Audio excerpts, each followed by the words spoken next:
My dear friends, again, another case of real life of Dr. Yacaman. This is a case about a patient. We became good friends, and the patient comes to the office.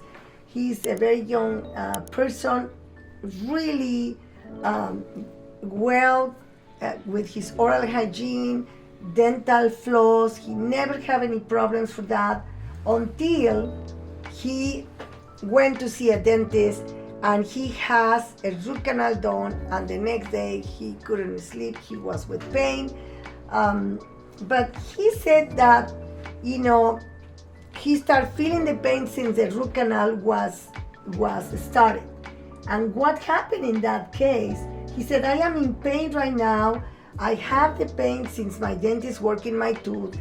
And after the metal ceramic crown, the pain never stopped, and I have a root canal on the tooth. This is the worst part. The assistant told the patient to get out of that office because the dentist was really bad. But he said, oh, this is a dentist from Mexico, and she says, working as an assistant here. What is she gonna know?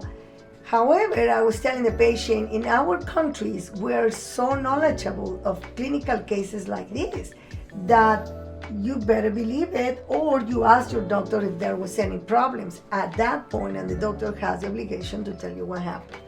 He never told the patient that he only found one canal, like you guys see here on the screen, and then in this root he never found the canals, and one of the gutta perches that we use for the root canal went through the outside and went to the bone.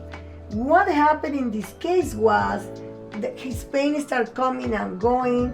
It was getting worse. He couldn't eat, and he wanted us to tell him what happened. Sadly, I have to explain to him that this happened, and this could happen to somebody that is not really paying attention. These accidents can happen to all of us, but not to this size, not to this dimension where you could not tell the patient what happened to you. Because at that moment, the dentist tells you, and if you lose the tooth, your dentist will have to take care of your problem. However, if he has sent the patient to an endodontist or somebody that knows how to work with resorption, with MTA, and for perforations, like in this case, then we would have fixed the problem. He packed a perch instead. When I removed it, this happened. So I have to proceed to see if we can do the root canal. Always, look what I have here, with communication with the patient, extremely communication. People sometimes says, why do you take your time in consultation? Because consultation to me and diagnosis and communicating with the patient is the most important, because when we start the technique is something that we're doing every day, but the planning that goes behind the scenes, it's very important. Is this tooth important for the mouth of the patient? What is the part that is going to happen? What is the problem that's going to happen if he takes the tooth out and he doesn't have the money for an implant? What will happen instead of extracting the tooth and the patient said, I do not have money for an implant? Because if you have an implant, you need to have the implant, you need to have an abutment right here, and all of this is a different price. The implant is expensive, bone graft is expensive, a membrane is expensive, and then you have to wait months, and then the implant, and then the... However, when you don't have any choice, implant is the best solution. But if you have a choice, then you stop and you keep your tooth. So if the patient said, I still don't want, I don't have the money, I'm gonna take the tooth, I don't have the money for a root canal, but I'm gonna do a bridge. That's another option that your dentist can give you. However, most of the times now is a crown and an implant. Mexico and other countries, not only Mexico, sometimes we don't have the access like we have it in America to be able to get credits or to do payments or to have an insurance that will cover a certain amount of money and you cover another, or you do it slowly. So for these cases, it's so important to talk to the patient and say, okay, maybe we can keep the tooth for 10 years.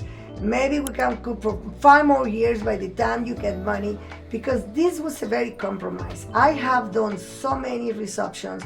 I have seen perforations, but I have never experienced in 20-something years one perforation in this case. So here we went, talked to the patient. He wanted, look what I said here, patient's finances. In this case, he says, I don't care, I want to save my tooth. But finances are very important that the patient realize that. And I also teach the patient when I just say, listen, communicate, and educate our patients. My staff at the office almost have to have my knowledge. I have an amazing assistant that has learned how to be with me, Amanda, during surgery. We prepare before, when we get to the room, we are ready to go. I talk to Arlene to prepare the other information, Marie, and we all are with the same information on the same page. In that way, we will have less accidents. If it's any issue that we're in a rush, we get mad, we can't forget. That's why we have an episode that Amanda helped me to write about why it's so important, the wellness in this environment of stress in dentistry. Because things like this can happen, and when you see your dentist is very nervous, right away stop and say, doctor, what is the problem? I'm feeling some tension. Please tell me what happened. Then, if you know there's not a problem and you two can make an intelligent decision. We use many materials. This is for dentists more than patients, but this is the material MTA. I love the material. We mix it, and the consistency has to be determined by the type of resorption or the damage that we're doing. In this case, has to be a little bit dry, a little bit, I give courses how to work with resorption, how to prepare MTA. All of this is, but in reality, the product final is, we have the space. I was able to find all the canals. I placed MTA to eliminate all amount of bleeding that it was coming from, because that was the more challenging time that we have with this patient. Control the bleeding. Once we control it, we place MTA, and we bring the patient a couple of times. MTA wasn't setting, and now look at the face of my tooth. Even not only the patient, but the tooth was very happy that he was able to stay in the mouth for many years. The patient haven't come back. He's in San Francisco. He started grinding his teeth, so we have to tell him to please wear an agar, because when he started grinding the teeth, we have here a couple of years later, but up to date, when you think about this, was in 2006, he's still already working with that tooth, and he's telling me that probably now is the time that he's gonna have an implant because he wasn't wearing his Nigar. This is the result of what is the message I want you to know, that implants are not the answer to everything. These implants are very reliable. Implants now, I have one for 20 years, are extremely reliable, but you have to take care of them more. And if you see your patient, or if you see your doctor in a serious nervousness and you're having pain, immediately stop your doctor and ask what's happening. And if you have any questions about these type of procedures, don't forget to send us a comment to Dr. Fanny Yakaman if your dentist wants to learn how to repair these damages. We also give courses at the office.